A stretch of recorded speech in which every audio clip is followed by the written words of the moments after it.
As men, we're told that money solves everything, but I actually think that the opposite might be true. I think that really first, you got to get a sense of purpose and belonging. Money will help. Here's a framework I'm going to share to try to get all three. Definitely the script has changed. Roles, the milestones, like what you're expected to actually achieve, they've definitely changed over the years. And we're always making comparisons. This is something that's true. You're always comparing yourself to like who other people are today, when really what you should be doing is comparing yourself to who you were yesterday. And there's a lot of isolation. You see the statistics like the decline in dating, etc., especially amongst young men in the West. Now we're kind of talking about more modern societies in the West. This could be in Japan, this could be in Western Europe, this could be in America, Canada, you name it.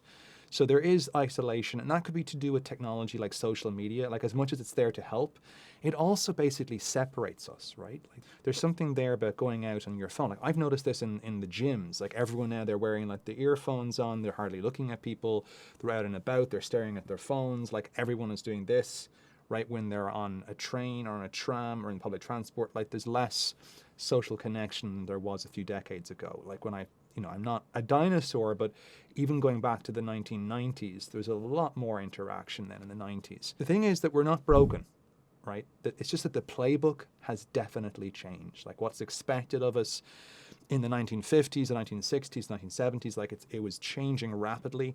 But today, like I've noticed it like in the what was there in the 90s and the early 2000s, very different. When online dating was first coming in and everything was pretty much in person at that point, like going to the club scene, right? I came of age around that time, the end of the club scene. I think in the noughties, I started noticing big changes as people were shifting online.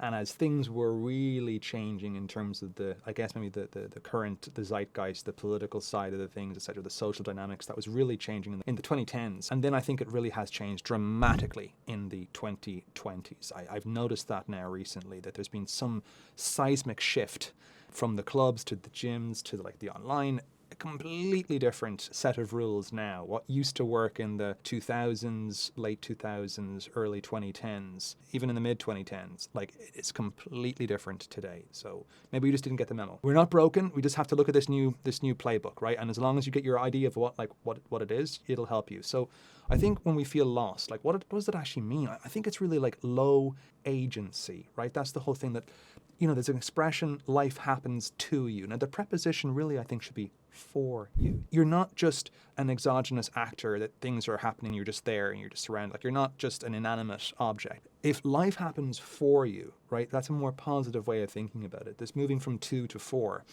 And I think, though, at the same time that people feel lost because there's an unclear path. You might think that life happens to you, and if you have that feeling and you reinforce it, like your mind actually makes it, the parasubconscious mind, you can make that a reality. Or you can choose today to change your life, and you can look at things like goals and affirmations. Now, I have affirmations I say every single night before bed, loud and clear, emotional, in the gerund. So this would be like Napoleon Hill, not the biggest fan of Napoleon Hill in certain regards, but Napoleon Hill, one of the fathers of modern personal development, like he would talk about how I am willing, I am doing, I am enjoying. Like you would kind of say in the present tense to almost trick your subconscious mind, right? Because if you have these affirmations and they make them emotional, I recommend this strongly. It's amazing how you can convince your subconscious mind. I have done this with neurolinguistic programming. It works. Like you can look at yourself in the mirror.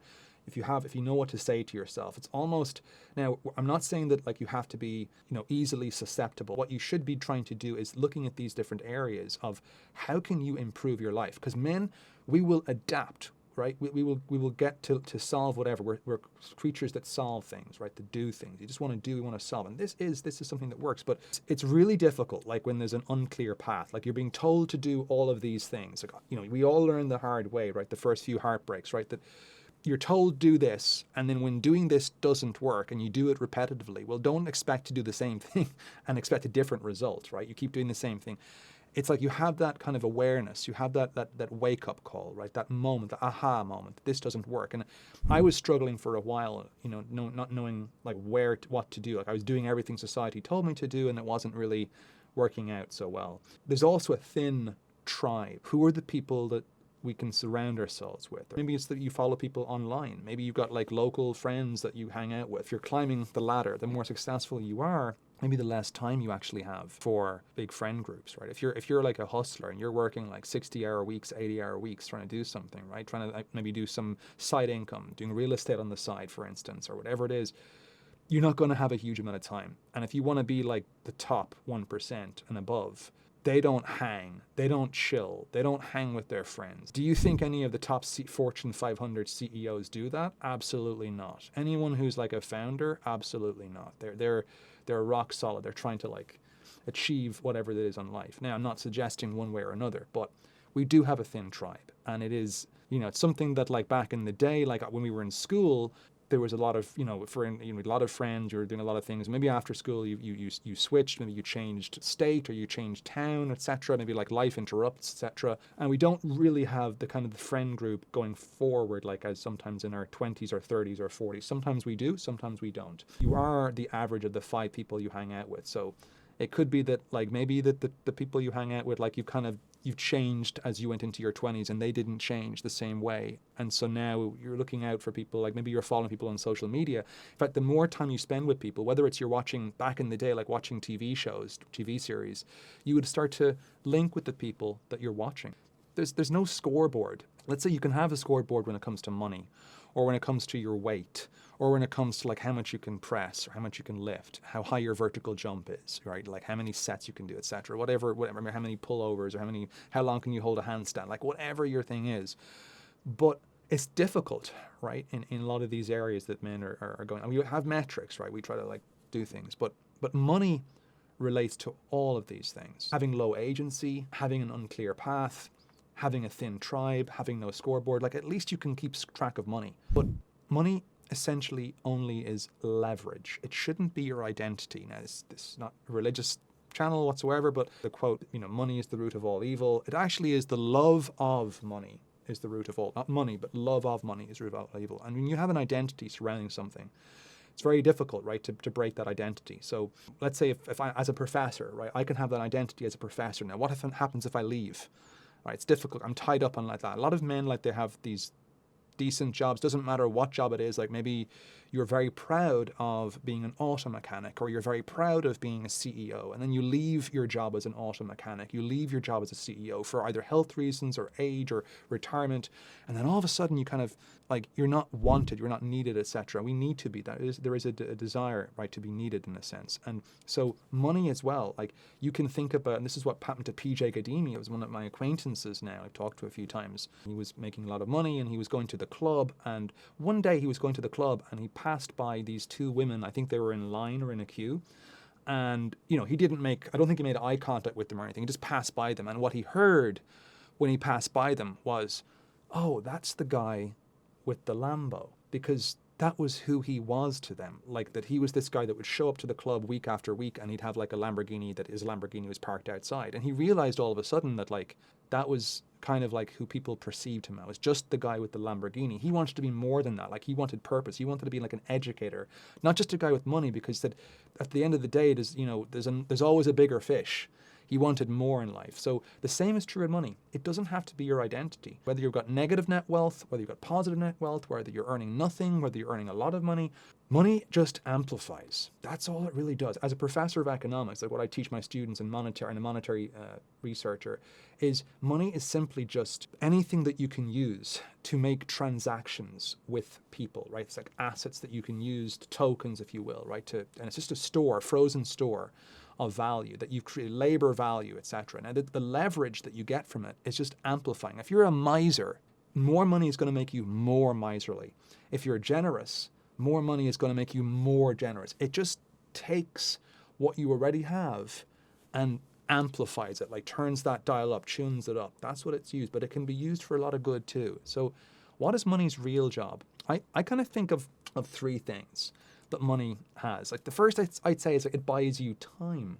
Now you might think, well, hold a second, Michael, you cannot buy time. I mean, that's the one thing that the richest of people cannot like go back. And sure, they can't go back to when they were young necessarily. They can't go into a time machine yet, but it certainly lowers the number of hours that you have to sell, right? Because if you are fabulously well off versus if you're struggling to get by, if you're struggling, you've got to put in the extra hours. If you've got a low income job, you have to work all the hours. Maybe it's driving for Uber or Lyft or, Uber Eats, DoorDash, you name it, right?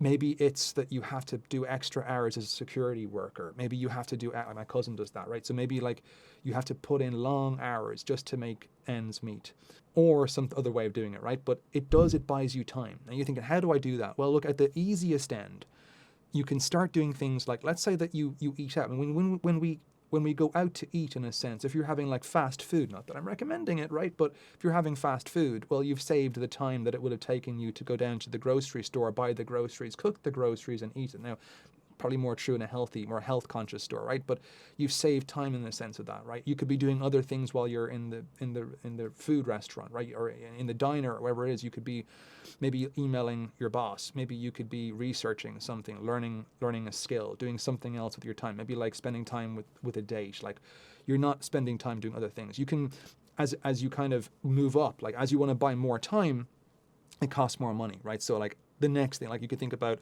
okay, well, I could have my groceries delivered rather than spending hours down there. Maybe I could have meals made and delivered to me, right? Then now I'm no longer having to cook the meals. Maybe if you have like laundry, you could have laundry done for you at the laundromat rather than you doing it and folding it yourself. Maybe you could have a landscaper. I used to be cutting all the grass, doing everything myself. Like I've done the laundry, I did everything myself, especially the landscaping, like cutting my grass. And I smelled of grass. Like I did a lot of landscaping in my place. Once I actually like freed up my time, it was a game changer. Now I've gone much further than that now. So like you could think about other things you can do to like save your time. Like I cannot get over the time I save because maybe it's half an hour. Like the time it takes me to go downstairs, drive to my local store to get the food, come back, half an hour every time. That adds up. Things that you can do to buy time, occasionally getting a taxi or an Uber to work. I can save all that 1 hour, like, because it takes longer when I drive. I've got to go out, I've got to go to my car. It's quite a bit away from where I'm living. I have to then walk. When I park my car, it's a bit far away from my actual office job, so I've got to walk. It's a few minutes each way. Then it's trying to get parking, dealing with all that nightmare. And while I'm driving, like, okay, I can put on Audible and I can learn stuff in the car, like a library. But if I'm really trying to be productive, like I've now noticed that a few times I will just go, like very, very rare because I have a credit card that gives me some cash back and I can do other things with it to reduce that. But I've got very, very cheap Uber rides from where I am. And when there's something on sale, when something is really discount, I will do it. And I'll basically, once in a blue moon, I will use that to maybe get an hour work done on one of my side businesses, right? I can take my laptop, I can take my phone, I can do a load of stuff, message, etc. Like I can do a huge amount of work, do some scripting of these videos, etc., like in that 1 hour or 2 hours, right? Because it's like an hour each way, right? So I'm saving all that time. And the amount of time that we spend commuting to work is huge. Imagine getting all those hours back. You could change, it's like sleeping less, but you're still getting your health. So when you're flying all the time or you're flying often, if you have something like credit cards, which allow you to get into free, like global entry, it meant that I could skip a lot of the lines, so to speak, when I'm queuing up, like it's just that you're a trusted traveler programs, things like that. You can fly through security. Another thing is having the luxury. Like I love going in now and being able to have some nice meal in the first class luxury before I go onto the plane. And the credit card system, you can hack these things. But for people who are next level, occasionally I've got upgraded to first, right? But people who go then semi-private now, the numbers have gone up now where like, okay, it starts to make more sense when you're in the tens of millions, and I'm not there yet. But I have a good few acquaintances now that like are on about 50 or they have 150 to 100 million. For them, it's almost like just, driving to work. Like it's almost like just getting into a taxi and going to work. Like if they're traveling across the country, they're there in record time because they're not queuing up and going through security and waiting in the air. They just drive straight to the plane, get on the plane, they're over and they're done. And they can do it for a fraction of the cost if they go semi-private as opposed to private. And this is for people who are making a lot more than the average. But again, as you go up and you've bought more and more time, it becomes more and more expensive to buy time. So that's kind of getting to the highest level. But you can start, like if you're not making much, by just considering, maybe like going to Honeygrow or Chipotle, etc., getting your meal made for you, then like getting your meal delivered to you. There are these companies that basically deliver you freshly made meals, and you get a pack of 7 or 16, whatever it is, and then you got meals for the next week or two. That saves all that preparation time. Look, if you're a fitness influencer or you're big into the gym, this doesn't make sense because you want to cook your own meals and it's marginally more healthy. I get it. There might be too much sodium, etc. for you, but there's a lot of choices, a lot of good cooking stuff you can get done for you that saves you hours. And it really builds up when you do this for a few months or a few years. Now you've got a few hundred hours potentially. Apart from buying you time, another thing I think it does is like reduce your panic. So this is something that money helps you sleep at night. You know, the classic emergency fund. I mean, that's just a nervous system regulator, essentially. When I tell my students that, like, if they just had a little bit of money set aside, then something that could be a disaster becomes a minor headache. So maybe for an average person, if you suddenly had a shock like $500 or $1,000, like you've got to replace some systems in your car, it can be an absolute emergency. I know someone now that they had, like, I think it was a $5,000, $6,000, $7,000 job because their car, there's a lot of grit. It was a known problem in this particular car, and the grit builds up, and now it's affected like all, like the injectors, like most of the engine, and it's going to cost apparently a fortune to change all that stuff.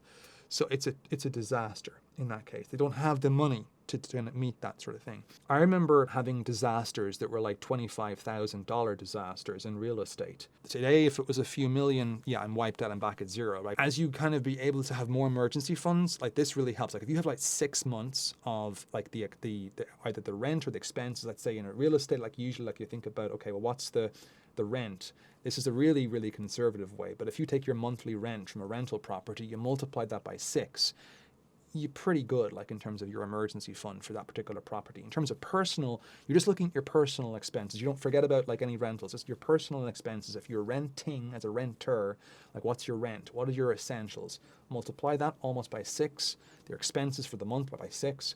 And that's usually typically a good emergency fund. Like that will reduce the panic that you have. So money helps, right? It buys back time. So it does buy time, but it also reduces panic, right? Like it makes it like, oh, okay, it's annoying, but like if I told anyone pretty much watching this, right? Imagine that you've got 100 1-cent sweets, and 4 of those sweets, they roll and they fall down into a gutter and they're lost, they're gone. And the thing is that you've promised a group of kids or whatever, you've promised them like these 100 sweets. Now you've got 96. You got to replace the 4 sweets, right? You have to get, the kids are not getting it. You're going to have crying kids, etc. They want the sweets. How do you get, now maybe you don't give them sweets, right? But how do you get those? I think for most of us, 4 cent probably is not a dire emergency. Like you could probably, it's like, oh, it's annoying, but it's not like, it's a headache, but it's not an emergency. You could buy the 4 cent to have 1 cent per sweet and get like four sweets, right? That's not an emergency, right? That's the idea, right? Because for most people here, like 4 cent represents such a small fraction of your wealth, most likely. Even if you're negative wealth, like I'm sure you can find 4 cent, right? Like you might find it on the desk or on a table on the ground, right? Like, oh, there's 4 cent, right? That's great, you give it. But if people were given a $500 or $1,000 bill, that might be different. Or if they were given a $10,000 or $20,000 or $25,000 bill, as I have been given sometimes in real estate, then that might be a big emergency, right? That they don't have the money, that's a disaster. They can't use their car. Now they're stuck, right? Or they can't pay their bills. Now they're out of their house. So it does reduce panic. And a third thing that I think money does is it expands our options. Allows people to choose the projects that they want to work with. That allows them to spend time with the people that they want to hang out with to a certain extent. Like you're not going to be talking to Kylian Mbappe, LeBron James, whoever it is that you really want to talk to necessarily. But you know, if you can get into the VIP section, you might even touch shoulders with them, right? If you go to like these talks and you pay more money to go to these talks, you sometimes get an option to meet the speaker afterwards and hang out with the top people. Places, right? It allows you to go to more exotic places that you otherwise wouldn't. Let's say you want to go to the poles, or you know, for the very, very wealthy, they want to go to space, right? But you can go to like nicer hotels, etc. Experience that. The difference really between going through life with low money, like in poverty, and going through life with a lot of money, we both kind of go through the same amount of life, right, in a certain extent, but it's the experience that we have. And it's not to say, look, you can have a fabulous experience when you're in poverty. You can have an awful, dreadful experience when you're wealthy. But if you're going through life, like, and if you're the same individual, that same individual gets to experience completely different things, like driving a regular car versus driving an exotic car. The doors that it opens, the adrenaline rushes, etc. Like the experience every time, the aha, like whatever that is, It gives you options. It's the options that like, oh, I really don't want to drive in today. I'll take a taxi, right? I really, I really want to get a massage. My body's aching. Okay, I'll go and get a massage. Like money gives us the options. It allows us to do things. Like it allows us to like, oh, I'm going to take the month off. I'm going to take the weekend off. I'm going to go and with my kids and let's go to like they're really excited. They want to go to magic shows, right? They go to the magic show, go to Vegas, go to whatever you want. Like you can do more, right, in terms of your options if you have more money. Now, it's not to say if you're working all the hours, in the week and you don't have any time, that's another issue. But money itself usually provides optionality. It doesn't really give meaning. It protects the time and the space where meaning is built. And PJ has this, right? He talks about legacy, right? Like that's the goal. Like whatever it is, it could be that you want to give to charity, you want to do philanthropy, like whatever that big thing is, the mission in life. Maybe it's to like rear really good children. Like a lot of us men have these natural, paternal instincts that like are being ingrained in us to continue the species, right? That maybe we want to have kids, etc. Maybe you want to like give back to society somehow. Maybe it's like, that's maybe not a great expression, but money itself doesn't give meaning, but it does protect how you can get meaning. So legacy, how do you get legacy? It's usually through experience. Again, giving other people experience, if it's philanthropy, but it's also like the benefit you get from that. Maybe it's the experience of hanging out with your kids and creating that legacy through that, right? How do you get the experience though? Well, experience requires time, right? Like you can't experience it if you're working 12-hour shifts, right? Like or two or three jobs just to make ends meet, and you're just barely falling asleep at night and then getting up and working all day. You don't have time wealth. If you don't have time, like how do you get time wealth? Money, right? If you have a lot of money, you can buy back time, as I was explaining. Now you don't have to go and get food. You can get other people to do some of your work for you so that you don't have to. You can cut down the hours on humaning, right? Like being a human, you can cut down those hours, right? Maybe you get someone to cut your hair, you go for a massage, you get someone to shop for your groceries, to cook them, or you have ready-made meals, or you have got a cleaner. That's another thing I do every now and then. I have a cleaner that cleans my place. I had a cleaning company. I used to do all the cleaning myself. I know how to clean, but every now and then I get a cleaner to clean, right? So that saves me time and it allows me to do other things. It's not meaning. It's just the fact that money can protect. Like I now don't do as much as I once did. I have people that do my accounting, that manage my properties, that edit these videos that you're watching, that do a lot of the reposting and repurposing onto different platforms, that deal with a lot of the website stuff.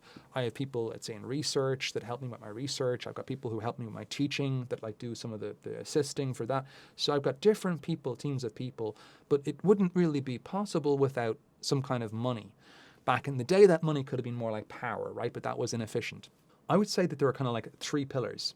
I like to look at like three different pillars for men, right? So provision, right? We are naturally providers. Like it's something in our genetics. Now, again, I'm not speaking to all men when I'm saying all these things. It's just personal. This channel is not about, the sexes or the genders or whatever you want to call it. Like this is more to do with finance, this channel, but this is the relation or how it relates. So provision is, you can think about like cash flow. Like we like to provide. It's just our sense of purpose, our sense of, we feel like you can see this, like a lot of they've done studies on this, and it's about like the deletion of men. I won't say more further, but they've analyzed what the writings are for men, and a preponderance, like a lot of men, right, that deleted themselves. They're reading these papers, like when the person leaves these notes, what they've noticed about men, the most common thing that they've written in these notes is a feeling of worthlessness, a feeling of uselessness, right? And provision is a big part of how we feel useful. We were kind of protectors, providers, right? Like we go out, we hunt the beast, we come back, right? Hunter-gatherers. The cash flow is part of that. It's not just your salary. So hear me out in this one, right? Could be the money that you're making from a rental property. It could be money that you're making from a dividend stream. We can go beyond your work and we can improve your overall feeling, right? Like, and this could be true for all men, whatever age you're watching this at, right? Or if you've got brothers or etc., if you're a girl watching this, woman watching this. Cash flow is broader. It's not just your salary that you're taking in. You can get income on side businesses, like if you're Ubering, if you've got more time, you can do DoorDash, etc. You can do, let's say, go online and do copywriting, helping basically, let's say, companies when they're trying to sell products online, helping with social media, like editing, like this video. There's tons like social media management, etc. So there's earning money from digital businesses, etc. There's earning money from real estate, other businesses as well. We could think about automating as well. I'm a pay yourself first kind of guy, and I'm not political. Again, it's not a political talk, but like one person that invented this or talked about this, as far as I can tell, was Senator Elizabeth Warren and her daughter Amelia, I forget her second name. And they wrote this book about 20 years ago now. And in that book, they talked about the 50-30-20 rule. So that is, you take your take-home pay, what actually lands in your bank account. So you spend about 50% on your essentials, like your needs, right? Your basics, like your rent, your food, etc. You spend 30% on your wants, okay? Things that you don't have to have, but these are nice things. Now, maybe that's getting a massage. Maybe that's upgrading your car. Maybe it's like going to the movies, things you don't need to have, recreational expenditure. 20% on your future self. That's buying down, like paying off your debt, saving for emergency funds or other reasons, investing for your retirement. Again, it's just one way of doing it. It's not always. I don't do it. I personally do the pay yourself first rule. It's a little different. But you could think about that, like where that 50-30-20, where 20% is your future. Maybe like that's trending up, like you're putting more towards 30 or 40% in terms of saving. As your income grows, if you keep your essentials constant and you keep your needs constant, you can use that extra cash flow, that extra income for future, right? And that really does help. Your income is really like your lifestyle, but your wealth is like your freedom. And so if you put more towards that really, and that's what I did, and that changed my life. So provision, really important framework, and we can all work on that. The second thing is like purpose. A trust equation is like purpose is equal to competence times service. So competence could be skills. We can all develop these skills, right? So this could be soft skills like speaking, and that's really important to have interpersonal skills. I used to take public speaking, oral, drama, etc. when I was going through school. And then afterwards, I had to go back to work on like posture, etc., like leadership skills, things like that, like bringing your shoulders back, head up. We all know this, firm handshake, eye contact, you name it. You can work on these soft skills. There's also hard skills, whether that's engineering, whether that's coding, whatever the actual physics, mathematics, like what languages, etc., like whatever the competence is. Competence itself breeds confidence. When you excel at anything, when you can do better when you're in the gym, you can lift more weight, when you're able to do a handstand, when you're able to dunk, when you're able to reduce your handicap in golf, when you're able to be better at tennis, like you can faster serves, etc., like you're more pinpoint accuracy, like you're rising up the ranking list.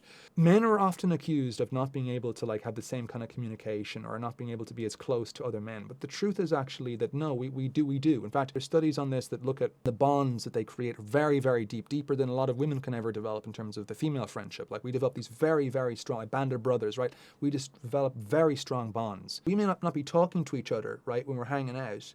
We may not be not knowing what's going on in each other's lives too much, but we sure know who is the best at whatever it is. Like we have a hierarchy, we have a dominance. We know when we were playing football, we would used to this is soccer in America. So we would have the boys, we'd have two boys, and they would each pick at a turn. Like you pick this person, I pick the next person, you pick the next. We would pick to form teams in the schoolyard during break.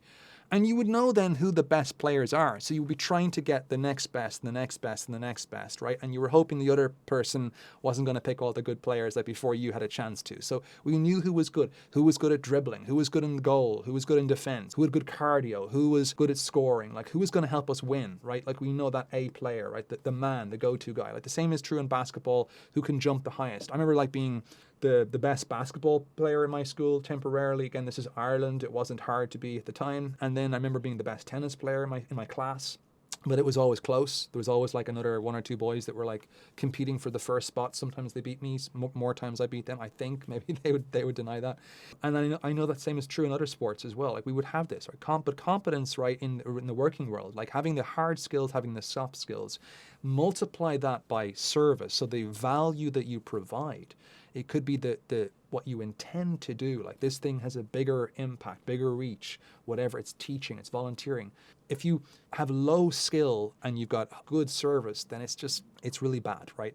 The purpose is low purpose, right? But if you've got a lot of skill but it's not really doing anyone good, it's also bad, right? Like, so you want to try to see something that has a lot of service, like it helps a lot of people, it's got good value, etc. Like you really are putting the energy into it. Service is all to do with your energy that you put out, right? It's not just being good at something, but it's the energy and the people that you help, etc. Like, what is it? What area of life? Solving problems for people, right? That's a big part of service. So, like, does this solve problems? Does this help you? If I can help you with some of these videos, right, in terms of real estate, like this is how to get into real estate, this is how to get into stocks, this is how to push your net wealth north, right? Purpose is that, and just having one hard skill, like maybe like data analysis, could be real estate, right? Like, I knew nothing about real estate a few years ago, and I took that up. I learned it very, very quickly. You can learn it tremendously quickly. I learned a lot about editing of videos, social media, like very quickly, right? Just a few months. I took on other things as well. Certain things were slower, certain things were faster, right? But having a hard skill and then soft skill like communication really is a must. So beyond kind of provision, beyond purpose, another thing that we look up to as men in terms of our pillars is our people, right? The 3 Ps. So people, think of this like a tribe. This could be a meetup that you have weekly. Maybe you meet your friend to go to the gym. Maybe you're playing tennis with a friend, going to sports, playing soccer, going to the dojo for martial arts, like whatever it is. It could be, if you're into shooting, whatever that is, like you're going on the gun range, whatever that is. It could be faith, for those that are into faith. It could be going to the church, doing book readings, Bible reading. And then it could be masterminds, right? It could be just like you're organizing a group, you meet online even, things like that, volunteer. Like, we don't do brunch as much. We don't do the book clubs that the women are doing. And look, the women watching this, like they can do similar things. Like, but having some meetups, volunteering could be a big, big thing if you're into that. These kind of guardrails, essentially, that we're kind of putting up, like just to help us, they'll go along a lot more, they'll go a lot further than just basic motivation. Like, motivation will only get you so far, right? But having a structure will. So again, I think these 3 pillars are quite important. Men definitely need like the provision, the purpose, and people. But let's help you in terms of like a tactical money plan. So I think the first thing is just having a solid base, like having 6 months of expenses, the standard thing, very, very good. It'll help you sleep better at night. Now, this could be like your expenses, take your rent, all the expenses you're having in a month, like your food, etc., your transport, multiply that by 6. And think about either having that in something like a treasury bill ladder. I don't really like doing that, but a lot of people suggest doing that. I'm not going to bash it. I like the high yield savings account personally. And this is not financial advice. I'm not a licensed financial advisor. If you need licensed financial advice, I recommend you talk with a licensed financial advisor, but the high yield savings account are just great. Having the right insurance. So I had an insurance blow up in my face once because I had to get this emergency, like it was $25,000 emergency. I had to replace not only part of the plumbing underneath my driveway, but also right into the street because the sewer had collapsed. And I had to hire a local cop for the 1 or 2 days that it was being done. So I had to pay the cop, I had to pay permits, I had to pay a plumber. It was a huge amount of work. And then I had to redo the tarmac cadam, the blacktop you say in the US. So just a lot of work, like digging down like 6 feet, even longer in certain places, like all that pipe, changing it. So having all these emergency funds, right, like they get you out of the bad times. And the insurance that I had, like I had regular insurance, but I also had paid this other company to do external lines, insurance for external lines. Well, they wiggled their way out of the insurance. I got to be careful for that, right? They were saying, oh, like, well, it's only true if you're doing, owner occupier live-in house or regular long-term rental. All of a sudden, because it was a short-term rental, they said, oh, that's commercial and we didn't cover that. Nonsense. Like, it was something that had gone wrong for years, but they'll find a way, right? So trying to figure out like right-sizing your insurance, making sure that you do have the adequate insurance, and talking to your insurance provider about hypothetical scenarios, like, am I covered if this happens? Am I covered if that happens? So that's your base. But then you'll have something like an engine. So once you have your base solidified, the next thing you guys need are engines. So you need to have, and I like calling this a vertical, right? But you need to have one cash flow stack. So this could be long-term rental. This could be short-term rental, which is, I do both, right? And medium-term rental too. This could be digital products. So maybe you write a book and you do this and you make it into an audiobook, etc. You probably have enough information, even if you went through high school, that you could do something there. It could be calculators, spreadsheets, doing e-commerce, doing drop shipping. I've tried these things. don't have the best opinions of these necessarily, but I think it can work for some people. Now, consulting, as you get more skills, right, you move away from, let's say, digital products that could be, for instance, like just copywriting, etc., just maybe doing some social media management kind of company style stuff, editing videos, doing repurposing of shorts. There's a lot that goes into behind a lot of these YouTubers, etc., like a lot of background work. So there's a lot of people that could be hired for these jobs, right? And consulting is another thing, right? You can do when you're, again, you could just be a teacher and you're doing substitute teaching. You could be a principal of a school. You come in and work part-time. You could, like, in most skills, most things that as you develop, like, you'll find that there's something that you could offer consulting for. If you're good with the ladies, there's a market there, right, to consult with men looking to do that, right? There's a lot of dating, etc. There's consulting in different, it could be real estate, it could be, it could be a healthcare provider, like you can do how to pass exams, like there's all kinds of stuff, like consulting in business, whatever that is.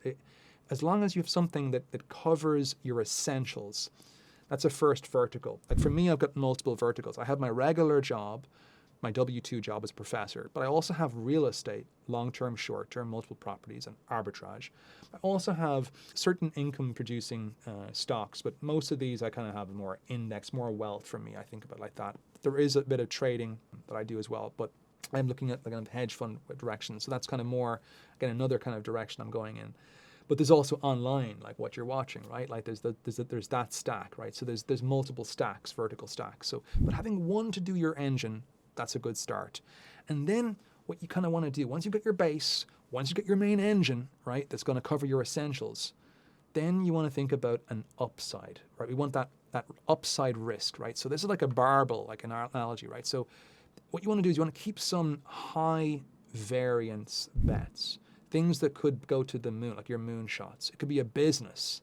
For me, it's like quant strategies, like as a hedge fund guy, right? So I love quant strategies. I'm a coder. As part of my training, my PhD, and being a professor, more than a decade. Quant strategies, like it's something that's natural. It's given my research is that direction. I realized, okay, like there's another side of this, right? That can be monetized, right? So I love this. I love researching this in the first place. I've published in the field, right? I have some leading articles in like the quantitative finance, for instance, that journal. And so I realized, I'm publishing this theoretically, I'm publishing this empirically, I've got research on this, so maybe I'll just also like do this in the real world to and I think it's good if you have theory and the research as well as the practical. So I love doing both. It could be like this online business, it could be other things as well that have like an upside that you could go to the moon, right? And that's only though, because I have my base, like I have my emergency funds, I have my assets, I have my regular W-2 day job, I have then some of the kind of like the engines, like, not just your day job, but I have like cash flow from real estate. And then I also have this upside. So it's a bit like a barbell, right? Like you might have like your let's say your safety over here, right? So it could be that you have a lot of small weights over here, but they add up to the same on the other side over here. But over here, they're small weights, right? Because they're just stable. They're just like, okay, well, this is your regular job. This could be like your rental property. Like, now this is a few other things you're doing. Now over here, you've got some things that could really jump up, like one or two really heavy weights that add up to all these small weights. Now I know if you're lifting, it's not ideal to have that, right? But just thinking about the having the same amount on both sides. So you want less over here, but they're big shots that could take off, right? This could be your business. This could be for me, it's like a hedge fund kind of trading strategies, but only after you have your base and your engine. So you want to keep your fixed costs low. Don't allow lifestyle inflation or lifestyle creep to take off, right? So keeping those fixed costs low so that you can say no to things and so that you can build competence. And when you have competence, that really brings into confidence. Because for me, like, I'm not spending that much money. I don't really go out. I don't really flash and say, I want to have an even nicer apartment. Like I went into this building. It's a luxury building. I used to live here 10 years ago. I cut my costs about 8-9 years ago by downgrading. I just realized I didn't need all the luxuries, that I wasn't really using them in this building. But then I went back to about 2 years ago for lifestyle reasons. But I'm still way under what's actually the expected in this building. Like I said, I don't need the latest countertops. I don't need the luxury unit, which has the better flooring, that has the wine coolers. I don't drink, right? Not a good representation of my country, right? But like, there's a lot of things I could do. I could be paying 2+ plus times the rent I'm paying in the same building just to go 2 floors up, right, to the very, very top, the penthouse on the 15th floor. But I chose not to because I value my future more. I do want to increase my lifestyle a little bit, but like not proportionate with my income. So keeping your fixed costs low, not jumping up and trying to like just compare yourself to the Joneses. This can really, really pay off in the future. So if you do that, if you keep your fixed costs low, you build up your wealth, even a few $100,000, you can say no to certain things and you can focus on the things that move the needle the most by building competence. And when you've got competence, that is what breeds confidence. I have found that to be so true. To go back, kind of link with relationships. I sucked in my teen. I think I was 9 or 10, like maybe when I became interested in girls, probably like 12, 13. Before that, like I can't really remember. I remember like 12, 13 actually talking to a girl, but like didn't go anywhere. But I remember being in high school, I guess you'd call it, like maybe 16 years old, having a first kiss and all that kind of thing, you know. And then gradually as you get older, I remember noticing things weren't working. Why is it that this doesn't work and this doesn't work? You're learning like an entrepreneur. It's like testing, repeated testing. Now I did that in my college years, and it's still I sucked. I learned very, very quickly that the best advice does not come from the fish. It comes from the fisherman who is successful at fishing, or the best advice comes from the hunter. I used to think that go to the prey. That's a very bad analogy, but like go to like the people, like, you know, ask the women. It's good to go to women. It's good to ask them, but their advice never worked. Not a single time. It never worked. That was just my personal experience. It's good to ask them. It's good to talk to them. It's very important. And sometimes like the certain thing, but the fish does not know how to put the bait. You go to the person that's successful. And I know it's a terrible analogy. I'm not trying to hurt anyone, but it works. Go to men who were very successful. And that would be, again, go to couples that have been married for decades, if that's your thing, like long-term relationships, right? You weren't expecting that, right? Go to people who've been married for decades. Like, why has this worked? How has this worked? What have you done to like maintain and sustain it? What are the big things? Like, go to people that have had multiple experiences as well. People, if you're looking to date for more short-term, again, you got to vet the people telling you this, right? But I found a book in my very early 20s and it changed my life, quite literally changed my life. And I might not be the person I am, right, if it wasn't for that book. It took a while for me to like, you know, ingest it and truly reflect it. I think I read the book when I was about 20 years old, 20 and a half, let's say. And I remember being 21, 22, I kind of was putting some of the strategies in, but it didn't really play off. Then 22, 23 was okay, but I think it was sheer luck. But at 23, 24, the skill overrode the luck. And I started noticing, like at 24, I went to Chicago. And just before I went to Chicago, I was in Dublin, Ireland. I was in Cambridge, UK, actually, before that.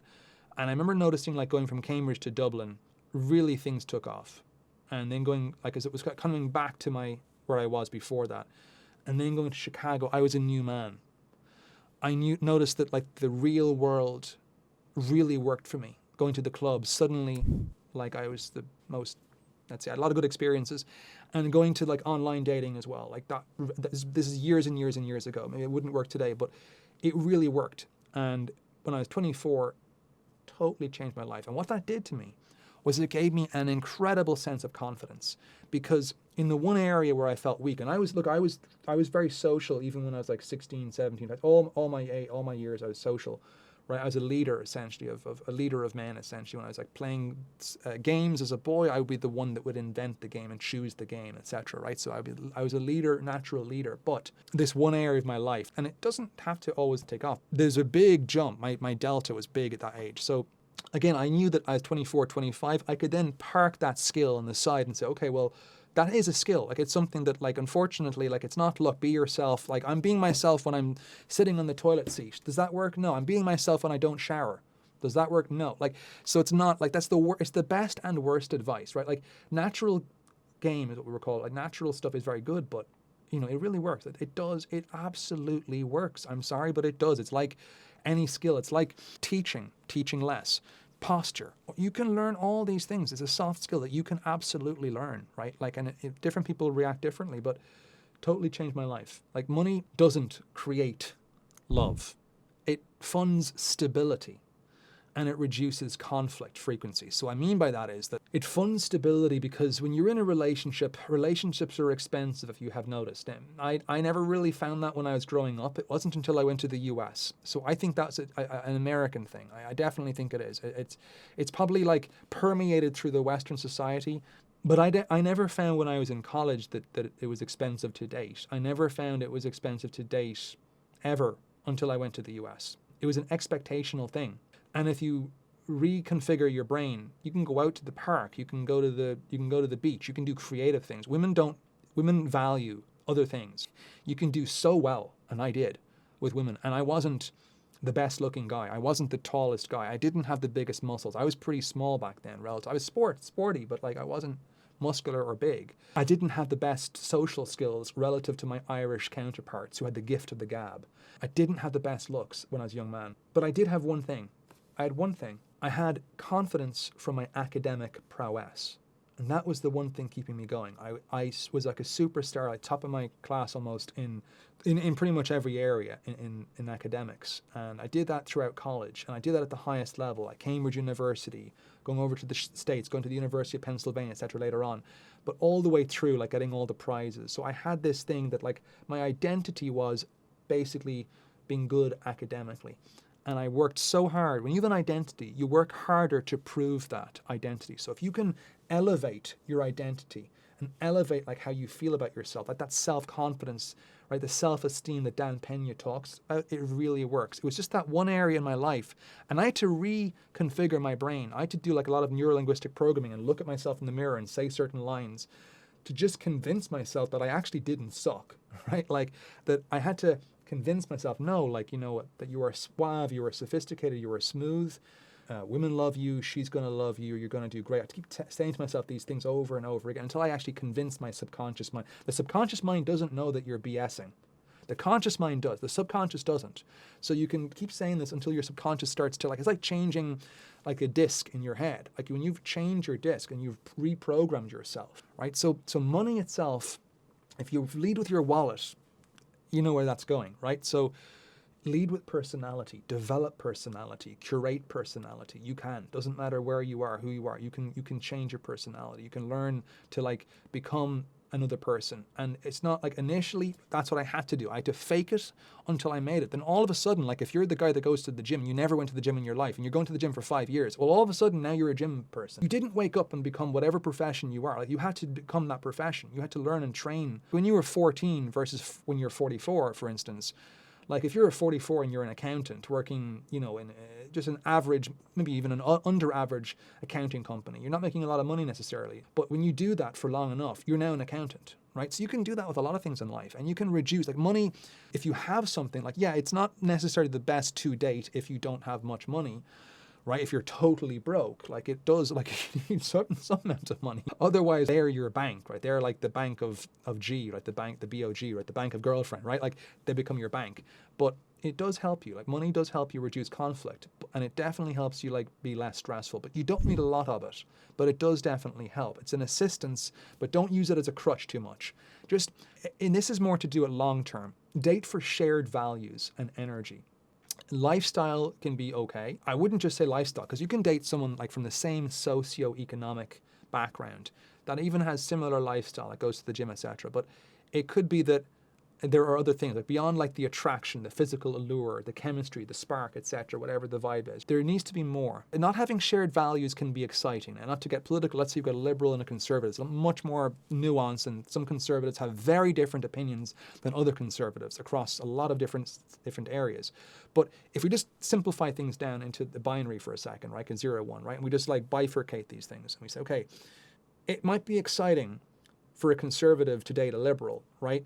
Or vice versa. But the thing is, if there's too many things that you like have differences on where those differences clash, you can have differences, but as long as that they're not clashing, there's going to be a sell-by date, an expiry date on the relationship if you don't have shared values. How are you going to raise your kids? If one person is adamant that, let's say, religion is the opium of the people, kind of Karl Marx, right? Like, and if you're really strongly anti-religion, you do not want your children to be raised religious. And then you have another person that loves religion and like they want to pass on the religion. They're very staunchly religious and they want the child to grow up with a certain set of morals and values and ethics that they derive from theology, etc. So you have these two different people. Well, how do you raise your kids? It's just not. Same with one person is a spendthrift and the other person is a thrifty person or a miser, a saver. It's going to be very difficult, right? So sharing values, like working on these things, again, it's if you're just looking for short-term casual, again, I just, you do you, but I don't think it's a great use of your time necessarily. Like I have done that, but it's never, in my back of my mind, I was always like, I want to have kids. I want to raise a family. I want whatever it is, and that's just long term. I had that when I was very young, but I had to almost take a detour to kind of like go around to figure everything out and to make things work because it wasn't working. Like you can't meet a girl today, first date, and go, okay, do you believe in marriage? Like, want to get married?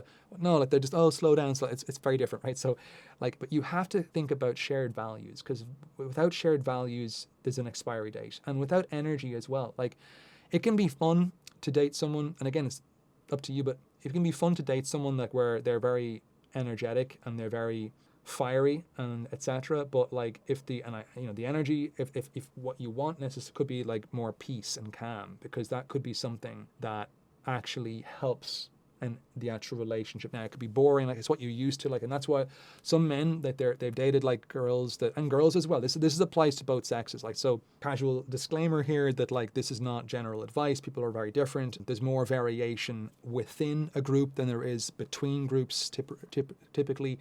And I'm not really capable of speaking to women. I'm not really capable of speaking to whatever else we call the genders these days. I'm not really capable of speaking to different sexuality types. I'm just talking for, I don't know the word. I know I'm a professor, but I don't really know the terminology too much. So I think the word is like cisgender, heterosexual. I'm really kind of talking like just to, and again, I'm not political. I'm not making a stand. This is not a political podcast by any stretch of the imagination.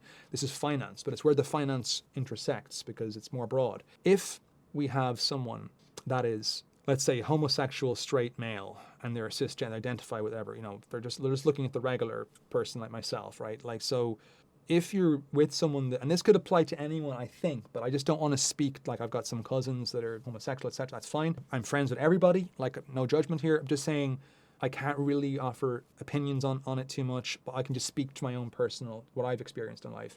It could apply to them, could apply to you guys, right? So it's just, what I would say is it could be exciting to date someone where there's a lot of fire, etc. The question is, will it actually retain 70 years from now if you care that it sustains and retains 70 years from now? I think a lot of people, women and men, like when you date people, I'm going to speak to men, but this could be true for women. I think it's something that's true for men too. Like, as much as we say like that women have maybe dated guys and then they've kind of got used to a certain characteristic or behavioral type, and then they attract a type that maybe not conducive to healthy relations, let's say toxic relations.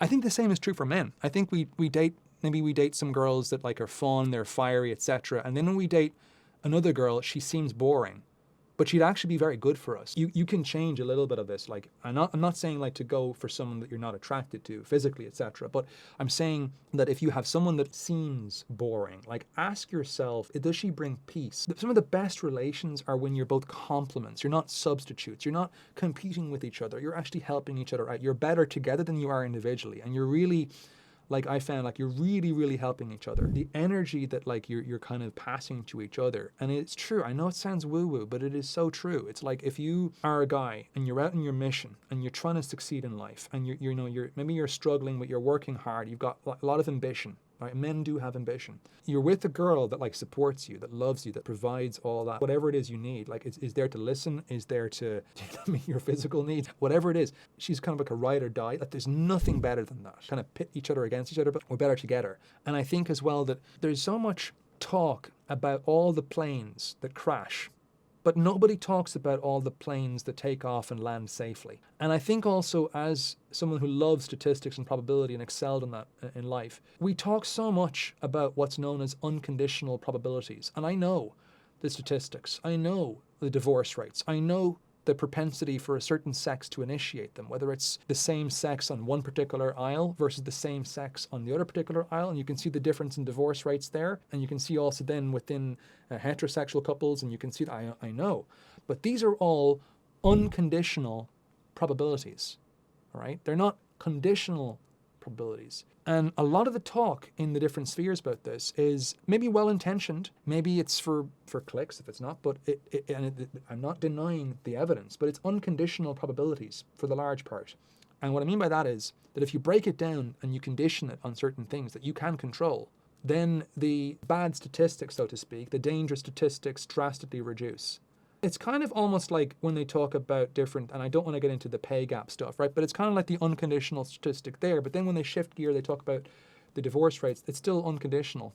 Like, okay, as everybody, if we take everybody from rich to poor, from people who have got mental problems, etc., to not, like this huge big group, sure. But if we break it down, and yeah, there are certain, and I'm not saying that this is, I'd like if it improved, but I think if we can just try to focus on the things that improve us, and you try to, like, you can control, like, take control. Don't be giving into nihilism, giving into apathy, giving into like, okay, that's the end of it all, right?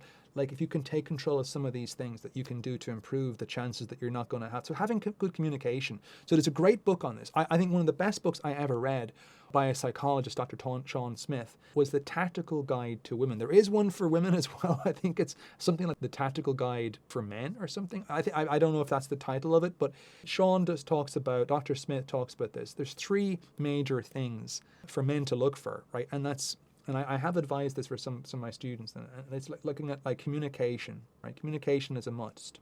Women might talk a little bit more, but if they were good communicators, then men would feel happy in their relationships than they otherwise would feel. Like, communication is multifaceted. It's nonverbal. So being a good communicator, and it's not how much she communicates when she's in good spirits, it's how she communicates when she's not in good spirits as well. And it's occasional, you could blow up occasionally, but like the time that she blow ups as a frequency should be pretty low. So good communication, being clear, like asking for things, like being inquisitive and responding to your curiosity. If you ask questions, does she respond kindly? Emotional maturity. So talking about maturity, emotional maturity. So emotional maturity, we know people who are emotionally immature. It's pretty easy to spot, but looking for people who are actually like the good triad, right? Like the healthy, positive, not the dark triad, the good, healthy triad. Communication is a must. Emotional maturity, or maturity more general, is a must.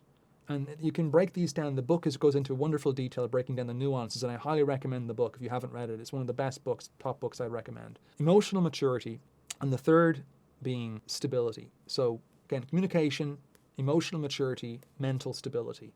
Mental stability, again, it's okay, like if they fall in one or two categories, but the more red flags they're hanging up, it's kind of like in your face, the worse, right? So if you want to have, and this is probably true the other way around for women watching this, is probably true the other way around. Like, you want a guy that can communicate, you do want a certain amount of emotional maturity, and you do want a certain amount of stability, but I'm guessing that the ordering of what women might want to prioritize in men to look for healthy relations is probably different than the ordering of what the top 3 things. So look, women are looking for similar things, men are looking for similar things, but the order in which they're looking for things probably is slightly different.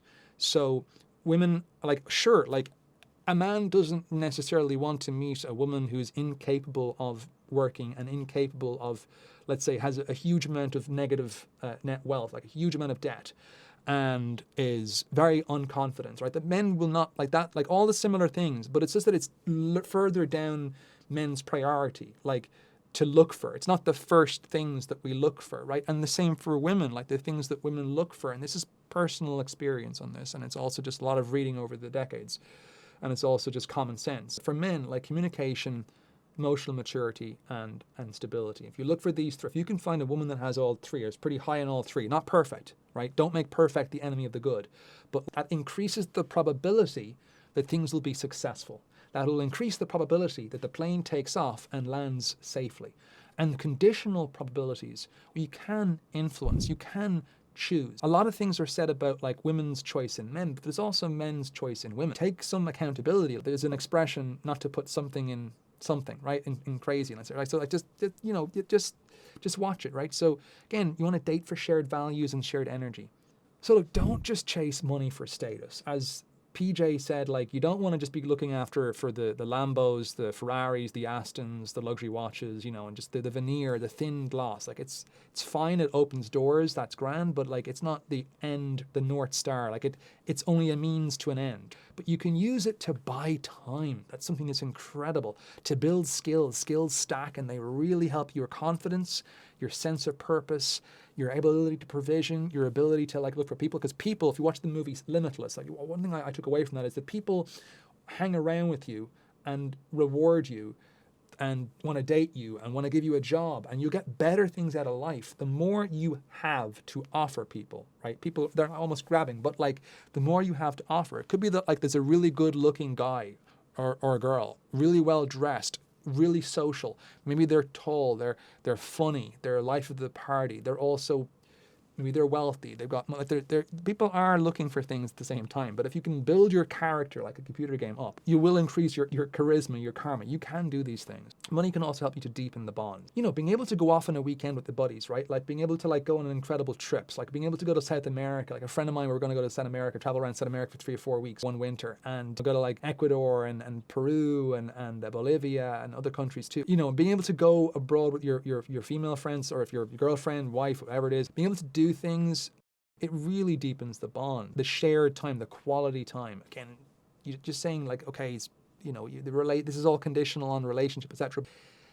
Not spending time with someone, and again, I've done this. I've taken the time off. I've really focused for a long time now on the monk mode, right? And that really has, like, I knew that dating was expensive, and I knew I couldn't afford it. I didn't want to afford it. Rather, I said, okay, I want to like build myself and build my character. And it's not everyone's cup of tea, but if you do this, it really stacks. But all these things, like, you can use money to do these things, to buy time, to build skill, to deepen bonds, and the lost feeling will fade. It has worked for me. I really hope it works for you. Feel free to reach out in the comments. Feel free to reach out at any stage. Love to hear your experience. I have helped some very lost men over the years. So being a professor sometimes means that we go a little bit further than just pure academics in our office hours. I've had over 1,200 students at this point come and see me in person, in the flesh, pretty much one-on-one over the last almost 2 decades now at this point. So I have had to deal with not just academic questions and people who were very, very, very lost on teetering on the edge. So if you can influence people like that, it's great. And if you can kind of take anything away from this, just don't chase money just for pure status. Use it. Use money for what it's worth. Use it to buy time. Use it to build skills. Use it to deepen bonds. And then the lost feeling fades. Hope it works for you. And remember that you don't have to do it all at once. You do it one at a time. And so let's build your life one step at a time. And I'll see you in the next one.